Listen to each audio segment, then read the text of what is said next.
Alright, so what's going on, everyone? I promised I would make a bow video, and this is not going to be in-depth because there's really nothing too in-depth about these builds. They're combo builds, they're dueling builds, and basically it's a range between the combo and dueling.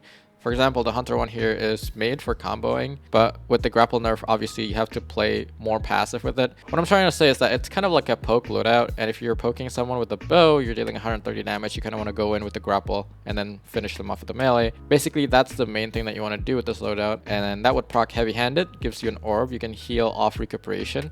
So, okay, let's start with heavy-handed here. Your powered melee final blows creates an orb of power. This works with your grapple melee and threaded spike. And then once you spawn that orb, you can heal off recuperation. Replenishes health each time you pick up an orb of power. It says here that multiple copies will stack, however it does not.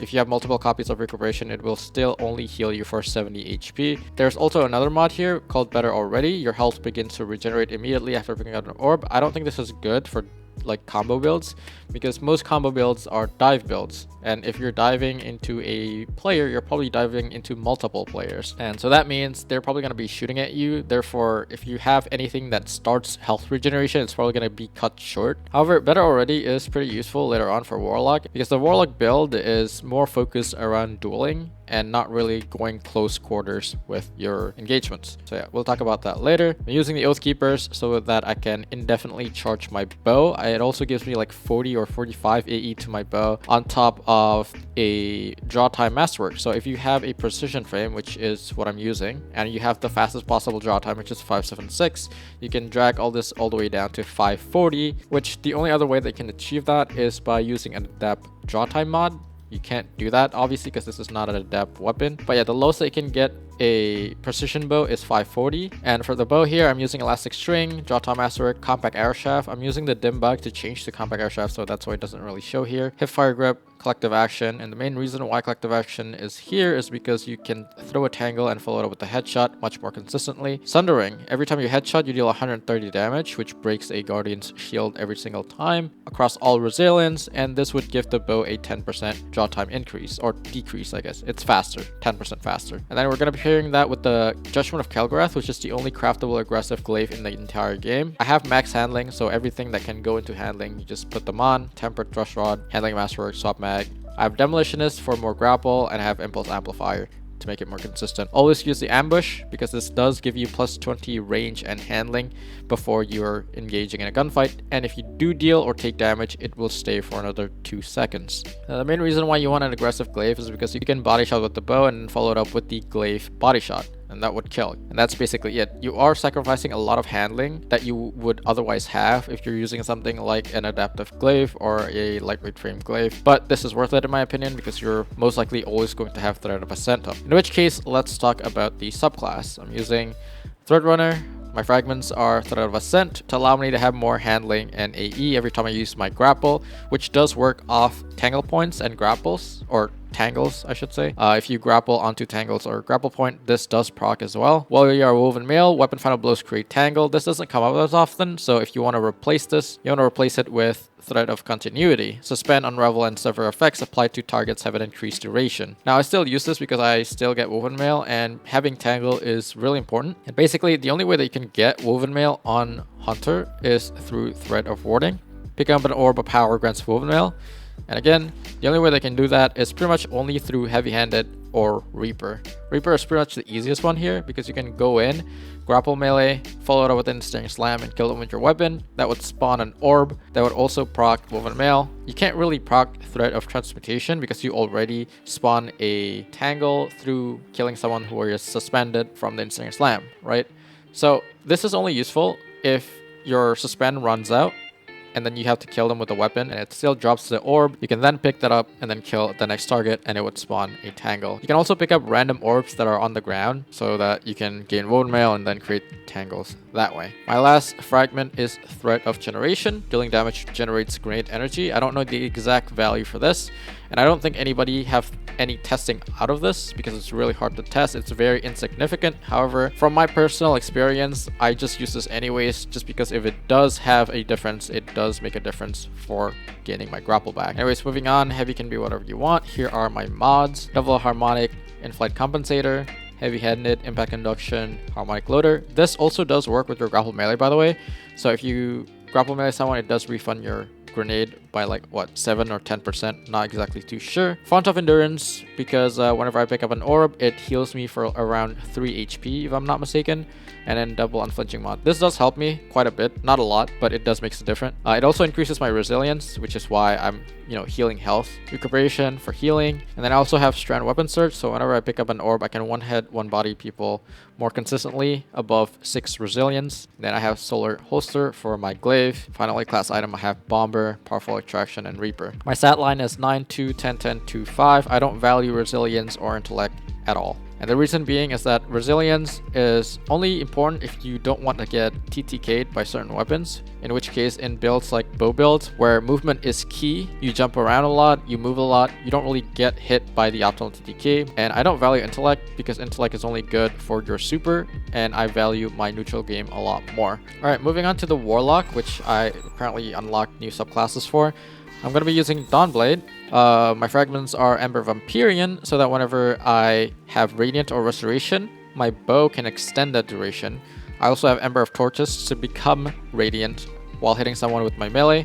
Instant Snap, which is only mainly used for snap cancelling, which is a movement tech that you can search on YouTube right now. I gain Restoration mainly from my healing grenade. I also have Ember of Solace so that the duration for my Radiant and Restoration effects are increased by 50%, I think.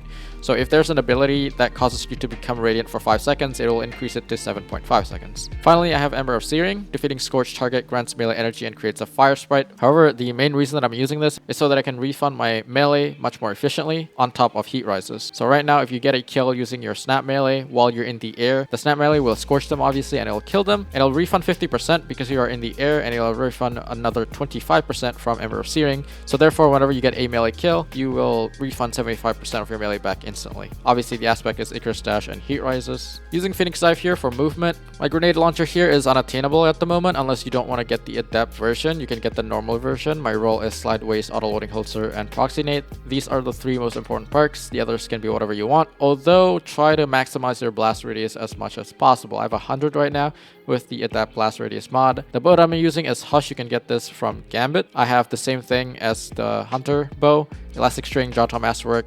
This time I have Natural Fletching instead of Compact Arrow Shaft, and the reason why is because I have Archer's Gambit. Archer's Gambit allows your bow to be drawn extremely quick when you hit a headshot from the hip. So that's why I have Hipfire Grip here to make it more consistent. And the reason why I want high stability is because it allows me to have a longer perfect draw window. Again, heavy can be whatever you want, and here are my mods. Pretty much the same thing. In-flight compensator, double harmonic. And the arms here is a little bit different because you're not using your abilities as often as you are, because this is not a combo loadout. Basically, what you want to do with this loadout is take advantage of Archer's Gambit and Hipfire Grip and use the bow as a dueling option. Archer's Gambit makes bows competitive. It can compete with pulse rifles and stuff like that. You want to abuse your movement on Dawnblade, being able to peek shoot while Icarus dashing back to cover and stuff like that. So the reason why I have dexterity mods here is because of the hot swap that you can do from bow to GL. If you body shot them and you can't have a fast draw for your next draw, and someone's rushing you, you can quickly swap over to your grenade launcher and kill them that way. Grenade launchers deal 169 damage on average. However, if they're moving, since this is a peer-to-peer game, it can be inconsistent sometimes, so there are occasions where you might not kill them. And then moving on, same thing as the Hunter, Font of Endurance with double unflinching. Now, on the leg armor, I'm using Better Already instead of Recuperation. As I said before, it's good on Warlock because it focuses on dueling and not comboing multiple people at the same time.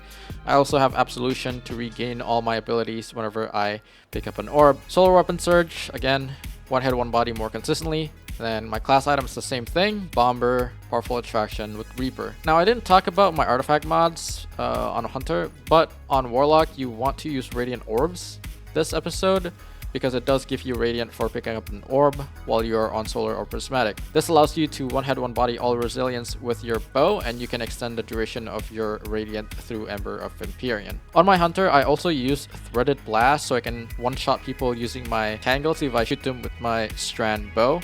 And my stat line here is 8, 2, 10, 10, 2, 5. Pretty much the same thing on my Hunter, but with -1 mobility. And then last but not least, my Titan, which I played the least. And it's because I don't like the neutral game on Titan to begin with. And only that, everyone's also starting to use Diamond Lance with the knockout combo, so it doesn't feel like this combo is unique anymore. So that's why I kind of want to ditch this loadout. So let's start with the bow here. I'm using Under Your Skin, which is a craftable void precision frame bow. Again, everything is the same. Hip fire grip and opening shot this time because you don't really want to use the bow as a dueling option. And the reason being, this loadout is a full-fledged combo loadout. You have hip fire grip and opening shot to hit a headshot on your target as consistent as possible in the air while you have line rampant. And basically what this exotic does is it increases your AE by +50 while you're in the air hip firing. And this is really good on your bow because whenever you do actually hit the headshot while you're midair, you can follow it up with a Shiver Strike, insta killing them, and then spawning a Diamond Lance. This allows you to freeze the next person with the Diamond Lance and then heal through not only knockout but also Facet of Blasting, which heals you or starts health regeneration whenever you get a melee final blow. Now, knockout and Shiver Strike both counts as powered melee. So here I'm also using heavy-handed, so therefore I can also drop an orb. Same with Hunter, combo it with recuperation, and on this loadout specifically, you have Facet of Purpose with a Void subclass. This means that whenever I pick up an orb, I can have half of a Void over shield. So whenever you're going in, you headshot them with the bow, follow with the Shiver Strike, freeze the next guy using your Diamond Lance, swap to your No Reprieve or whatever slug shotgun that you have, ideally one with Swashbuckler, allowing you to one-shot body shot the third person. So this build can compensate for 3 players, even more so if you have more ammo from your No Reprieve. So let's finish off the subclass here before I explain why I use certain weapons. I'm going to be using Twilight Arsenal for Facet of Purpose. It is also the fastest charging super. It is also the best super in my opinion if we consider cooldowns and effectiveness and stuff like that. I'm also using Thrusters for movement, Catapult Lift for skating, Shiver Strike, and Glacial Grenade to take off angles, and this is basically my secondary barricade since I'm not using a barricade. Diamond Lance knockout, and then I also have Facet of Hope to recharge my thrusters faster. We also have Facet of Command, freezing or suspending target reloads your equipped weapons, but mainly you want to use this for the second part of the description. Defeating frozen or suppressed target creates stasis shards of Void Breach. You want to create stasis shards off killing the target that you've frozen using your Diamond Lance so you can get around 10% of your melee energy back whenever you pick up that stasis shard. And that's basically the only reason why I'm using this fragment. And then we also have Facet of Protection. While surrounded by combatants, you are more resistant to incoming damage. And again, since this is a dive loadout and you're always surrounded by more than one player, this is going to come in handy. So yeah, damage resist, overshield, healing, and all that stuff basically allows this loadout to become very lethal close range whenever it does enable the combo. The one problem with this loadout is that the neutral game sucks. You don't have Archer's Gambit, you don't have a lot of movement and stuff like that, so you kind of always rely on your Shiver Strike, which does have one of the longest cooldown melees in the entire game. Now moving on to the shotgun here, I'm using No Reprieve. This is a stasis slug shotgun, and you can also get the same combo on Heritage. If not better, you can also swap Pugilist here with Hipfire Grip. But the reason why I'm using No Reprieve is because it's on stasis and I'm using Prismatic.